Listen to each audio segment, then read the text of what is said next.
তুই কি আসলেই মেয়েটার সাথে ইন্টিমেট হয়েছিস? চুপ কর শালা, মেজাজ এমনিতেই খারাপ, আর খারাপ করিস না। নিকোটিনের শেষ টান দিয়েই বলে, করতে পারলাম কই? তাহলে কি করেছিস? এ অবস্থা কি করে হলো? তেমন কিছুই করিনি, টেনে রোমে নিয়ে এসেছি, জবরদস্তি করেছি, পুরোটা কমপ্লিট হওয়ার আগেই মেয়েটা বেহুশ। তুই এতটুকু মেয়ের সাথে জবরদস্তি করেছিস? মেয়েটা বাচ্চা ব্রো, রাখ তোর বাচ্চা। 6 মাসের বাচ্চার মা হয়ে যাবে, আসছে বাচ্চা। একটা বাচ্চা মেয়েকে কোনো বাবা বিয়ে দেয়? আমার আর ওর বয়সের ডিফারেন্স জেনেই বিয়ে দিয়েছে। জাইন, তুই তো আমার বন্ধু জাইন না। আমি যে জাইনকে চিনি, সে তো মেয়েদের সম্মান করে, ভদ্র প্রকৃতির একজন আদর্শ পুরুষ। ভদ্রতাকে আমি দাফন করে দিয়ে এসেছি ওই বাড়ির উঠানে। কি দোষ ছিল আমার? ভালোবেসেছিলাম এইটুকুই। সবার বিরুদ্ধে যে বিয়ে করে নিজের অর্ধাঙ্গিনী বানাতে চেয়েছিলাম, এটাই কি ভুল? এখানে সুনয়নার দোষটা কোথায়? সাপের বংশে মানুষ আসবে কোথা থেকে? ওরা সব কটাই সাপ, তাই 20 দাঁত আগেই উফরে ফেলবো। ভাগ্যিস পিরিয়ড শুরু হয়েছে, নয়তো আমি ওর এমন হাল করতাম, জীবনে অন্য কোনো পুরুষের কথা চিন্তায় আনতেও উপর রুহ কেঁপে উঠত। তুই যাচ্ছিস কবে? তোর ছুটি শেষ হচ্ছে কবে? সিগারেট ধরাতে ধরাতে বলে, 5 দিনের ছুটি, 3 দিন শেষ, আর 2 দিন বাকি আছে। আচ্ছা, লাবিব কই? ওরে তো আমার বিয়ের দিন থেকে দেখছি না, মোবাইলও সুইচ অফ। লাবিব গ্রামে গিয়েছে। লাবিবের কথা ছাড়, আমার কথা শোন। মেয়েটাকে 1টা বছর সময় দে, এবার এসএসসি দিবে, সেটা শেষ করুক। ততদিনে তোর সাথে ওর সম্পর্ক মজবুত হোক। এমন কিছু করিস না মেয়েটার সাথে যাতে তোকে ছেড়ে যেতে বাধ্য হয়। জিয়ান দ্রুত উঠে দাঁড়িয়ে হুন হুন করে বেরিয়ে আসলো নাহিদের রুম থেকে। সোজা বাসায় এসে নিজের রুমে ঢুকলো। খাটের উপর তাকিয়ে দেখে খাটের উপর বসে চকলেট খেতে ব্যস্ত নয়না। শার্টের কলার কাঁধ বেয়ে পড়ে কাঁধে বেশ খানিক কটা স্পষ্ট। ঝাঁঝালো কণ্ঠে ডাকলো, এই মেয়ে। ভয়ে চকলেট মুখের পাশে লেপ্টে গেল। হাত পেছনে নিয়ে চকলেট লুকিয়ে রাখলো। তোমার সমস্যা কি? সব সময় নিজের শরীর দেখানোর চেষ্টা কেন করো? এসব কি পরেছো? শাড়ি কই তোমার? নয়নার বলতে ইচ্ছে করলো, আমার নাম সুনয়না, নোট এই মেয়ে। চোখ পিট পিট করে তাকাচ্ছে আর মনে মনে এইসব ভাবছে। কি হলো, উত্তর দাও। শাড়ি কোথায় তোমার? নয়না উঠে দাঁড়িয়ে বলে, এই তো। পুরো শাড়ি পেঁচিয়ে কোমরে গুজে রেখেছে। দাঁড়ানোর ফলে শার্টের হাতার ভেতরে হাত দুটো হারিয়ে গেছে।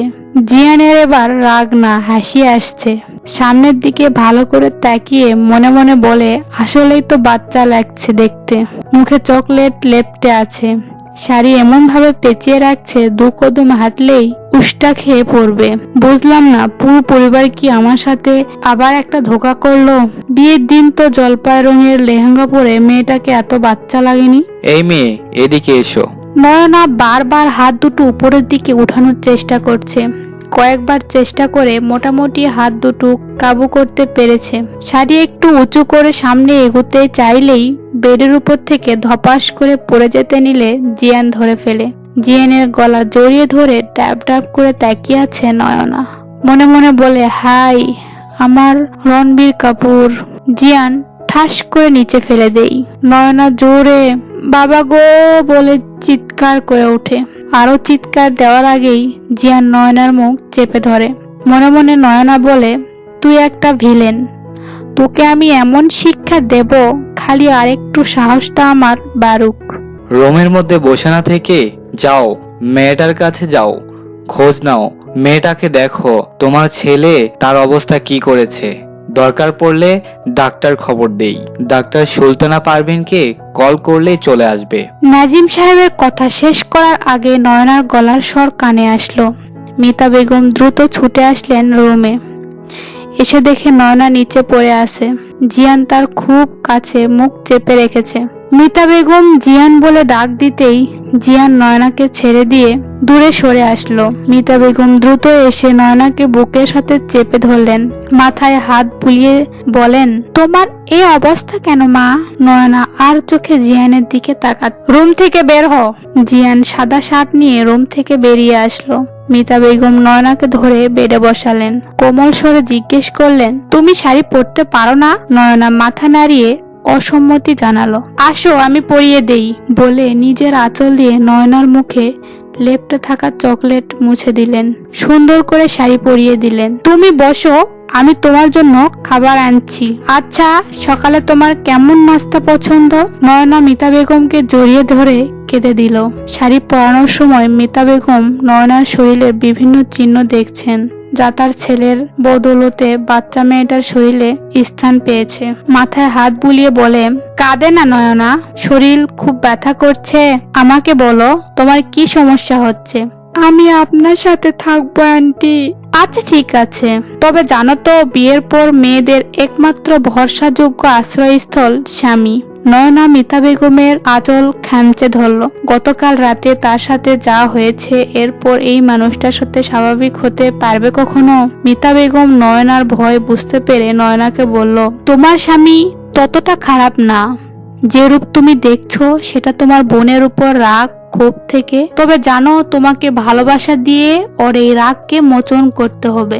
তুমি চিন্তা করো না, আমি তোমাকে সহযোগিতা করব আদর্শবান স্ত্রী হয়ে উঠতে।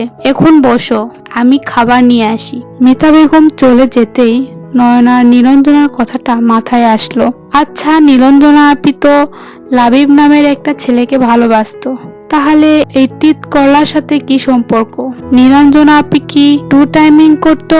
কেন এমনটা করলে আমার সাথে নীলাঞ্জনা আপি? কেন করলে? তোমাকে আমি কোনোদিন ক্ষমা করব না। চোখের পানি মুছে ড্রেসিং টেবিলের উপর একটা মোবাইল দেখতে পেল দ্রুত। মোবাইলটা হাতে নিয়ে সাইড বাটনে ক্লিক করতেই মোবাইলের স্ক্রিনে দুজন কপুত কপুতি হাস্যোজ্জ্বল পিক ভেসে উঠল। এটা তো নীলাঞ্জনা আপি আর তিত করলা, দুজনে এতটা ক্লোজ। তার মানে আমি যা ভাবছি তাই। মোবাইলটা হাত থেকে রাখার আগেই কেউ ছু মেরে নিয়ে নিল। কর্কশ কণ্ঠে বলে, সাধারণ বোধ বুদ্ধি নেই, পারমিশন ছাড়া কারো পার্সোনাল জিনিসে হাত দিতে নেই। আপনি নীলাঞ্জনা আপিকে কতদিন ধরে চেনেন? সে কৈফত আমি তোমাকে দিব না।